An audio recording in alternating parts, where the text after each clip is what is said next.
Let's now take a good look at this.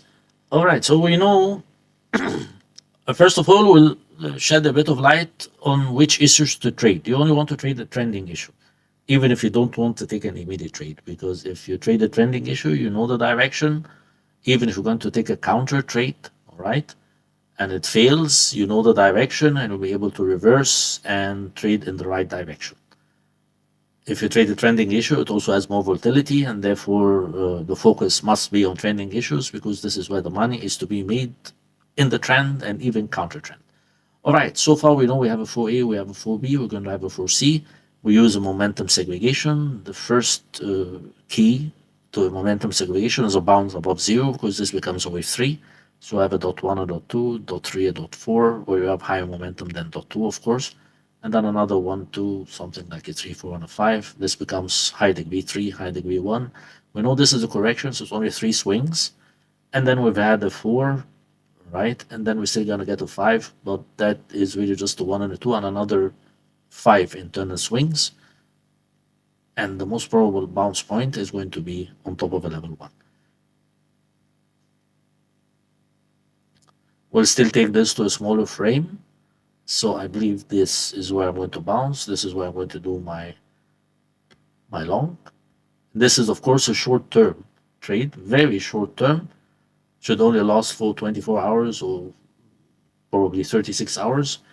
Can take me into Asia session. I should end it at Asia session, right? And what I'm going to be trading is over the coming 24 hours again is to buy on top of that level 1 related to internal support, have very tight stop or very tight, let's say, risk management, hedge risk management, and take profit for the move at 127.2, which is going to be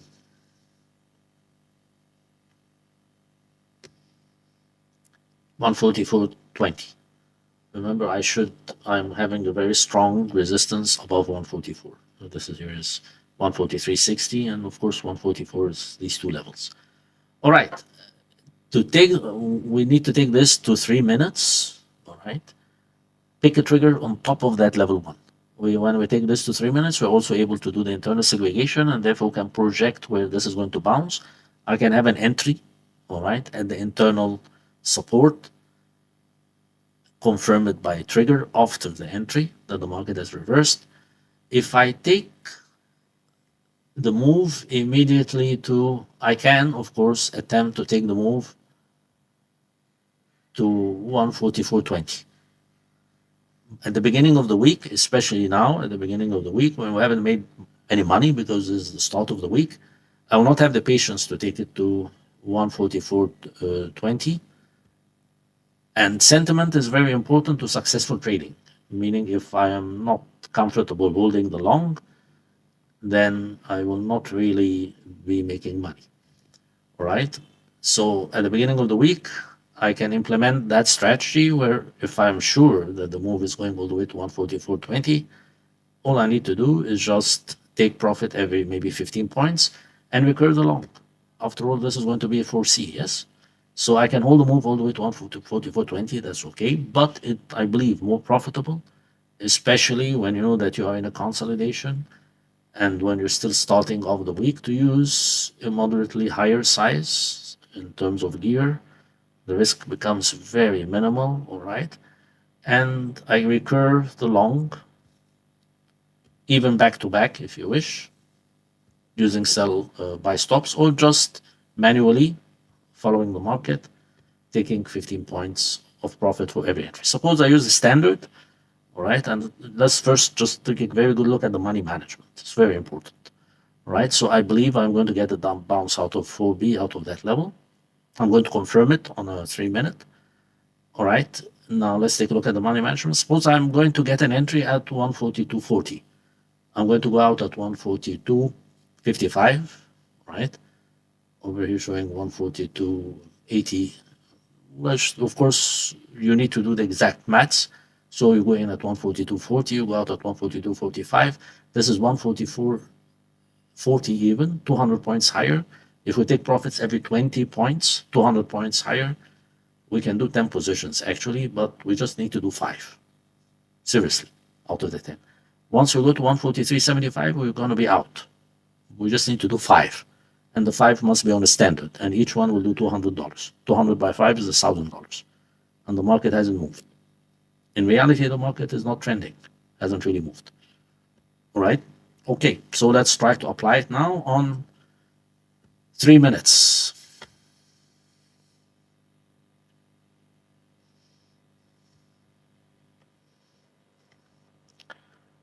I can do again the internals here. I know we have a 1 and a 2. We have an internal 1 and a 2, 3, 4. Look at the momentum so that we understand the structure. Internal indentation lower than that indentation, so I must have a 1 and a 2, 3, 4, and I'm doing a 5. I can really project where this is going to end. All right, and I can confirm it once I have momentum reversal. Let me do the internals.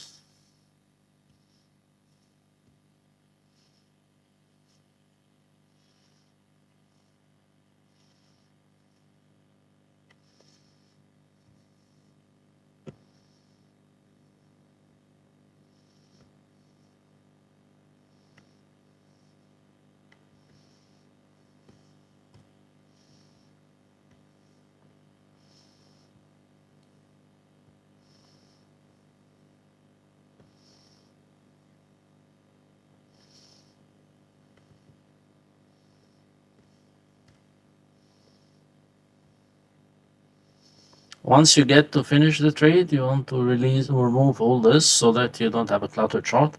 But when you're doing the trade, all the labels must be there.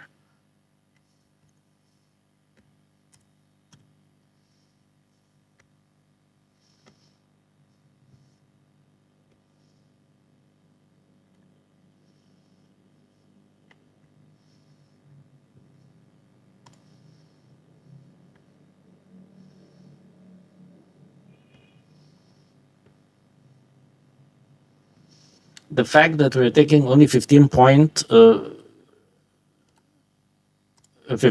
take profit, sorry, very beneficial, because if we have a 4A and we have 3 swings inside of 4B, I can have a 1, 2, 3 into 4B before I have a 4C. I don't just have to take off to 4C. Even if I have internals inside of the internal, I will still be in a position to take profit every 15 points. And I will still be able to do the additions if I'm following a momentum segregated count. It may be a bit difficult to do at first, but once you get used to it, it's very simple. The principles are very straightforward, very direct, mathematical, very simple, I think, anyway.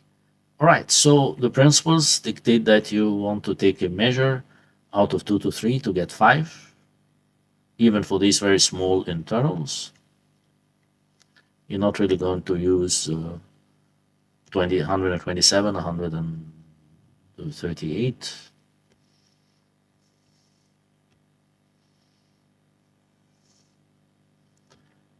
Right, and therefore our best entry is 142.3.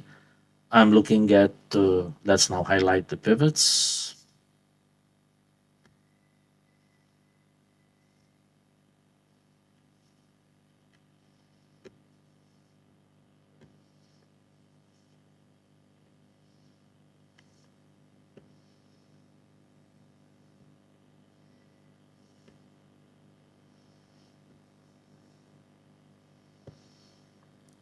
Okay, so this is the pivot.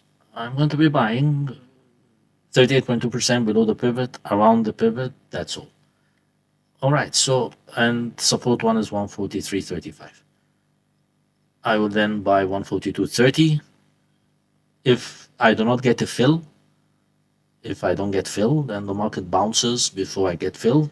I understand immediately that I've bounced some kind of a level 1, and I do the entry at 142.50. I do the entry at 142.60. I am not going again to hold, sorry. I'm not going to hold all the way to 144.46. I'm only going to take profits every 15 points, and I will use a moderately medium size. So assuming my usual trading size is 3 minutes, for instance, I'm a very, very small account. I'm using 3 minutes. In this kind of trade, I'll use 6 minutes. I'll double the size. I may even do 7 minutes. right? So 7 minutes by 15 points is about $105 and recur, all right? Recurring means you will not really have time to investigate retractions or anything. You will just recur either using the buy stop, right? Or half size buy stop, half size retraction at 61.8%. But recur and take profit 15 points as you move higher. We will terminate the whole operation at 144, 143.70. We always want to terminate at the market high. All right. Why are we doing this? Why not just wait until we do the short at 144.50, for instance? All right. Again, because in order to make money, you have to, it's a matter of sentiment. If you have already made money, all right, short term at the beginning of the week, accumulated yield, you'll be able to do the position trade much more successfully than if we are all under the pressure that we have not yet made any money since the beginning of the week. This is point one. The second point, we may not even get the entry. So the market actually may not do 144.60, may not do 144.50, may crash earlier or any fundamental. If we are very closely following all the internal workings that are going on in the current retraction, we cannot miss a break to the downside. We will know immediately that something went wrong, and we will understand that this went wrong because of the fundamentals. So suppose the market doesn't go all the way there and crashes, we will all know. If you're really doing this every day, or if you're doing this going into Wednesday at least, right? That's our time limit. We will know if we have a higher inflation, we will know that we should continue doing this because the market is not only going to 144.50, may even go to 145, may go to 145.50, and the structure will change. And so we'll be very adaptable to any market changes. If we have a much poorer inflation before then, or if there's anything, suppose we had some kind of a meltdown in the Asian stock markets, the market wouldn't really go all the way there, but will crash from current levels. And we know immediately that we're having a deeper 4B at least to test level 3, break below level 3, and then rise again and do a shallow 4C, and then do a 5. We'll get to do all this. We do all this all the time, of course, with all the labels, but we'll get to do it together. And now you can tell that it's really about money management, even trade management, not money management. Trade management is how you manage the market opportunity and implement the right strategy and right trades to make use of the market sentiment and the market volatility. If it is small, subdued, all right, then we need to be making money in the same market environment. If it is a breakout, we need to know 48 hours before the breakout where to expect the breakout, where to be best placed at the breakout. Best entries for the coming breakout is really 144, 144.50. All right, so if there's a breakout, for instance, suddenly I know that I sell market and I have a hedge at 144, 144.30, at least the resistance relevant to that level. Okay, so many traders, I believe, many swing traders who are very keen on doing swing trades and are very patient to take the trade, say once a week or once every 2 weeks, will find that their accounts are not really appreciating as much that they would want. The account doesn't seem to be going anywhere. So they make a winning and then they take another swing trade 1 or 2 weeks afterwards, and it does not win. And they begin to have some kind of loss hemorrhage where your earnings begin to, let's say, get cropped, right? And therefore the account isn't really proceeding as desired. Even though they're not doing anything wrong, they're following very good technical analysis, very good fundamental analysis, all right? I believe it is just a matter of incorrect implementation of the strategy. Part of the analysis has to do with yourself, with ourselves. You don't want to do something that is humanly impossible. You cannot swing trade wide swings in a highly leveraged market. Too much volatility, too much emotion, too much sentiment. But you can trade internal swings if you are following a correct arithmetic graphic momentum for very short-term distances and make excellent use of leverage, because this market is offering you leverage. This is the PowerPoint of the market. So if you do not incorporate that in your trading, I believe we miss out and we are never really going to get anywhere. People who do good position trades, swing trades, have very deep pockets. They don't want to make money every day, or they don't want to make money every week. They can afford to hold the position, all right, and they are in the right direction, and they will end up making money. They are not under pressure to make money in a specific period of time. All right, so I hope we have an example, so that, because we're going to be implementing this example on all trending issues, we don't need, of course, to go over it again, but we get the same strategy to implement on the sterling yen, for instance, and on the US Tech 100, and probably on the United States dollar against the Swiss franc today. You can, of course, pick whichever pair you wish to trade, but if we wish to make good yields, create good yields, we have to trade on the swing side, on the position side, and on the short-term side. And the PowerPoint, seriously, of a good momentum plot or following a graphic confirmed momentum plot is that you have confirmation that the momentum has bottomed, all right? And you can do a very good swing trade, very good small swing trade for just 10, 15 points on good size, and probably do 2, 3 trades a day, and of course create good yield before you finally do the swing trade.